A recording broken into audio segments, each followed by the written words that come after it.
દેવી કવચ રોજ સવારે અને સાંજે અવશ્ય સાંભળો.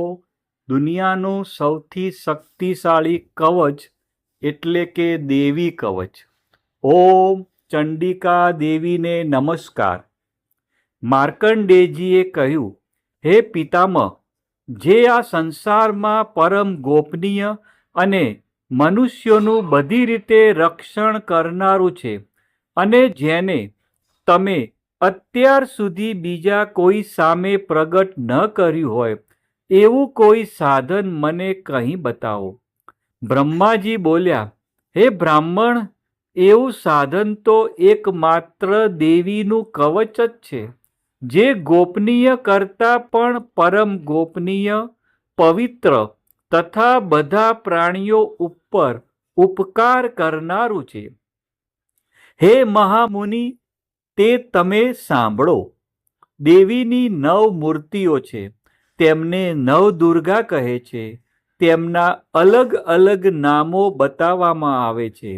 પહેલું નામ શૈલપુત્રી છે, બીજું નામ બ્રહ્મચારિણી છે, ત્રીજું નામ ચંદ્રઘંટા છે, ચોથી મૂર્તિને કુષ્માંડા કહે છે, પાંચમી દુર્ગાનું નામ સ્કંદ માતા છે, છઠ્ઠી દુર્ગાનું નામ કાત્યાયની છે, સાતમી દુર્ગાનું નામ છે કાલરાત્રિ, આઠમું સ્વરૂપ છે મહાગૌરી, અને નવમી દુર્ગા એટલે સિદ્ધિદાત્રી. આ બધા નામ વેદ ભગવાન દ્વારા કહેવાયા છે. જ્યારે કોઈ મનુષ્ય અગ્નિથી સળગી રહ્યો હોય, યુદ્ધ ભૂમિમાં શત્રુઓથી ઘેરાઈ ગયો હોય, કોઈ સંકટમાં ફસાઈ ગયો હોય, અથવા કોઈ ભયથી ડરી ગયો હોય અને દુર્ગાનું શરણ લીધું હોય, તેનું ક્યારેય કોઈ અમંગળ થતું નથી. યુદ્ધના સમયે મુશ્કેલી હોવા છતાં પણ તેને કોઈ વિપત્તિ ઉદ્ભવતી નથી. તેને શોક, દુઃખ અને ભય પ્રાપ્ત થતા નથી. જેમણે દેવીનું ભક્તિપૂર્વક સ્મરણ કર્યું છે, તેનો અભ્યુદય નક્કી છે. હે દેવી, જેઓ તમારું ચિંતન કરે છે, તેમનું તમે ચોક્કસ કલ્યાણ કરો છો, રક્ષણ કરો છો. ચામુંડા દેવી પ્રેત ઉપર આરૂઢ થયેલા હોય છે, અને વારાહી પાડા પર સવારી કરે છે. ઐન્દ્રીનું વાહન ઐરાવત હાથી છે. વૈષ્ણવી ગરુડ પર આવે છે, અને માહેશ્વરી આખલા પર આરૂઢ થયેલા છે. કૌમારીનું વાહન મોર છે. વિષ્ણુ પ્રિય લક્ષ્મી કમળ પર વિરાજમાન છે, અને તેમના હાથમાં લાલ કમળ છે. આખલા પર આરૂઢ થયેલ દેવી ઈશ્વરીએ શ્વેત વસ્ત્ર ધારણ કરી રાખ્યા છે. બ્રાહ્મી હંસ પર બેઠેલા છે, અને બધા જ આભૂષણો ધારણ કર્યા છે. આ બધી દેવીઓ માતાઓ યોગ શક્તિઓથી સંપન્ન છે, જેઓ અનેકવિધ આભૂષણો પહેરવાથી શોભે છે. તેમણે અનેક રત્નો ધારણ કર્યા છે, ક્રોધથી ભરેલી છે, અને ભક્તોનું રક્ષણ કરવા રથમાં બેઠેલી છે. આ દેવીઓના હાથમાં શંખ, ચક્ર, ગદા, શક્તિ, હળ, મૂષળ, ખેટક, તોમર, કુહાડી, દોરડું, કુંત, ત્રિશૂળ અને ઉત્તમ ધનુષ્ય ધારણ કરેલા છે. દૈત્યોના શરીરનો નાશ કરવો અને ભક્તોને અભયદાન આપવું, દેવતાઓનું હિત કરવું એ તેમના શસ્ત્ર ધારણનો ઉદ્દેશ છે. મહારૌદ્ર રૂપ, અત્યંત ઘોર પરાક્રમી, મહાબલી અને મહા ઉત્સાહયુક્ત હે દેવી, તમે મહાન ભયનો નાશ કરનારા છો. તમને મારા નમસ્કાર છે. તમારી સામે જોવું પણ મુશ્કેલ છે. શત્રુઓનો ભય વધારનારા, હે જગદંબિકા, મારું રક્ષણ કરો. પૂર્વ દિશામાં ઐન્દ્રી શક્તિ મારું રક્ષણ કરો. અગ્નિ ખૂણામાં અગ્નિ શક્તિ, દક્ષિણ દિશામાં વારાહી તથા નૈઋત્ય ખૂણામાં ખગધારિણી મારું રક્ષણ કરે. પશ્ચિમ દિશામાં વારુણી અને વાયવ્ય ખૂણામાં હરણ પર સવારી કરનાર દેવી મારું રક્ષણ કરો. ઉત્તર દિશામાં કુમારી અને ઈશાન ખૂણામાં શૂલધારિણી મારું રક્ષણ કરો. હે બ્રહ્માણી, તમે ઉપરની બાજુએ મારું રક્ષણ કરો. હે વૈષ્ણવી, તમે નીચેની બાજુએ મારું રક્ષણ કરો. આ જ પ્રમાણે શબ જેનું વાહન છે તે ચામુંડા દેવી દસે દિશાઓમાં મારું રક્ષણ કરો. જ્યાં આગળની બાજુએ અને વિજયા પાછળની બાજુએ રક્ષણ કરો. ડાબા ભાગે અજિતા દેવી, જમણા ભાગે અપરાજિતા મારું રક્ષણ કરે. ઉદ્યોતિની શિખાનું રક્ષણ કરે અને ઉમા મારા મસ્તક પર વિરાજિત થઈને મારું રક્ષણ કરે. માલધરી દેવી મારા કપાળનું અને યશસ્વી મારા ભમરોનું રક્ષણ કરે.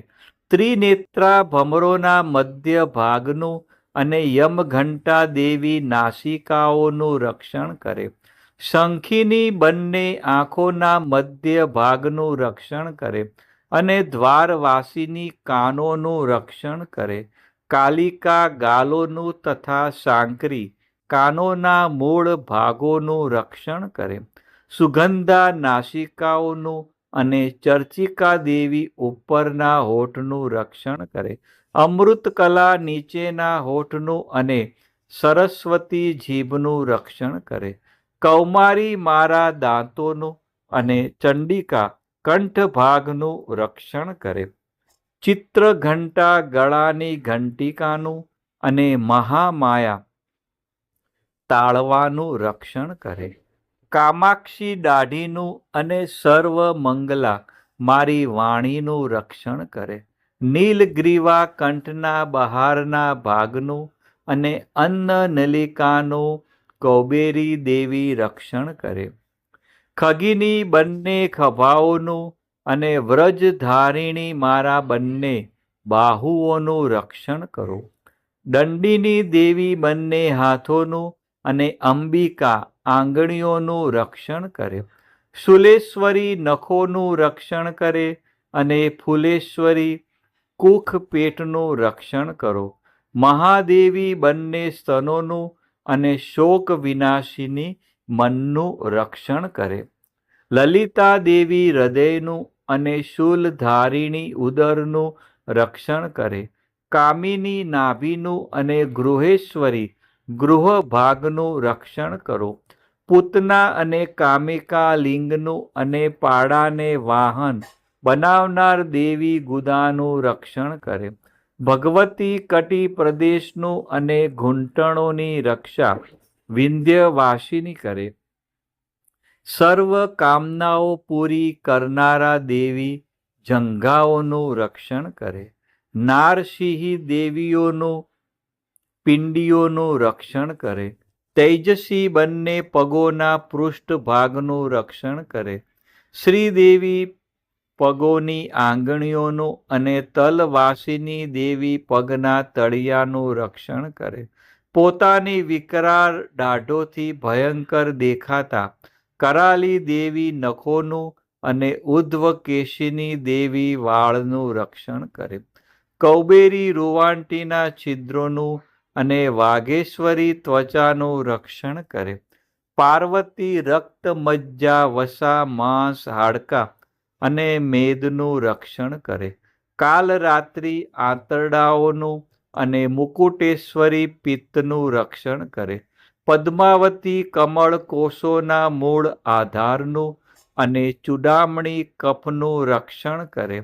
જ્વાળામુખી નખોના તેજનું અને અભેગા સમસ્ત સાંધાઓનું રક્ષણ કરે. હે બ્રહ્માણી, તમે મારા વીર્યનું રક્ષણ કરો. હે છત્રેશ્વરી, મારી છાયાનું રક્ષણ કરો. હે ધર્મ ધારિણી, મારા અહંકાર, મન અને બુદ્ધિનું રક્ષણ કરો. હે વ્રજ ધારણ કરનાર દેવી, મારા પ્રાણ, અપાન, વ્યાન, ઉદાન અને સમાનનું સંરક્ષણ કરો. કલ્યાણથી શોભતા હે દેવી, મારા પ્રાણનું રક્ષણ કરો. યોગીની દેવી, રસ, રૂપ, ગંધ, શબ્દ અને સ્પર્શનું અને હે નારાયણી, તમે મારા સત્વ, રજ અને તમો ગુણનું રક્ષણ કરો. વારાહી આયુષ્યનું રક્ષણ કરે, વૈષ્ણવી ધર્મનું રક્ષણ કરે તથા ચક્ર ધારણ કરનારા દેવી યશ અને કીર્તિ, લક્ષ્મી અને ધનનું તેમજ વિદ્યાનું રક્ષણ કરો. હે ઇન્દ્રાણી, તમે ગૌત્રનું રક્ષણ કરો. હે ભૈરવી, પત્નીનું રક્ષણ કરો. હે ચંડિકા, મારા પશુઓનું રક્ષણ કરો. હે મહાલક્ષ્મી, પુત્રોનું, સંતાનોનું રક્ષણ કરો. હે સુપથા દેવી, મારા પથનું અને ક્ષેમકરી દેવી, મારા માર્ગનું રક્ષણ કરો. હે મહાલક્ષ્મી, રાજદ્વારી કાર્યોમાં મારું રક્ષણ કરો તથા સર્વ બાજુએ રહેલા વિજયા, ચારે બાજુ રહીને રક્ષણ કરો. હે દેવી, જે સ્થાન કવચમાં કહેવાયું નથી અને તેથી રક્ષણ વિનાનું છે, તે બધા સ્થાનો તમારા વડે સુરક્ષિત થાય, કારણ કે તમે વિજયશાલિની અને પાપનાશીની છો. મનુષ્ય પોતાના શરીરનું ભલું ઈચ્છતો હોય તો તેણે કવચનો પાઠ કર્યા વિના એક ડગલું પણ ભરવું નહીં. કવચનો પાઠ કરીને જ યાત્રા કરવી.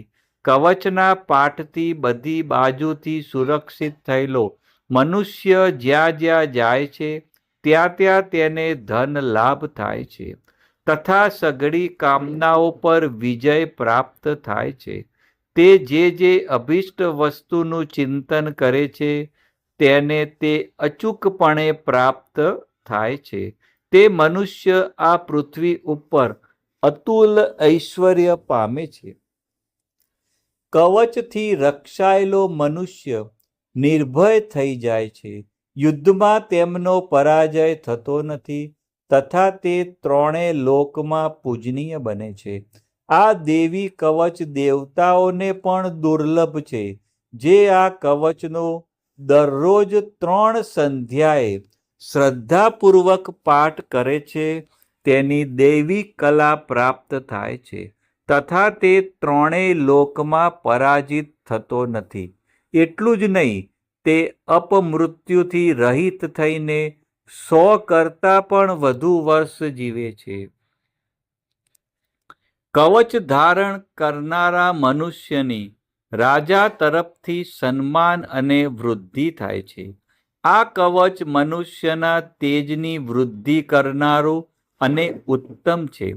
આ કવચનો પાઠ કરનારો મનુષ્ય પોતાની કીર્તિથી શોભા પામીને પૃથ્વી ઉપર પોતાના સુયશ સાથે સાથે વૃદ્ધિ પામે છે. જે પહેલા કવચ કરીને સપ્તસતી ચંડી પાઠ કરે છે તેની જ્યાં સુધી વન પર્વત હોય ત્યાં સુધી તે આનંદથી યુક્ત આ પૃથ્વી ઉપર રહે છે. તેના પુત્રો, પૌત્રો, સંતાન પરંપરા બનેલી રહે છે. પછી દેહાંત થતાં તે મનુષ્ય મહામાયાની કૃપાથી નિત્ય પરમ પદને પામે છે. જે દેવતાઓને પણ દુર્લભ છે તે સુંદર દિવ્ય રૂપ ધારણ કરે છે અને કલ્યાણ શિવની સાથે આનંદનો ભાગી બને છે. રોજ સવારે અને સાંજે આ દેવી કવચનો પાઠ અવશ્ય કરવો.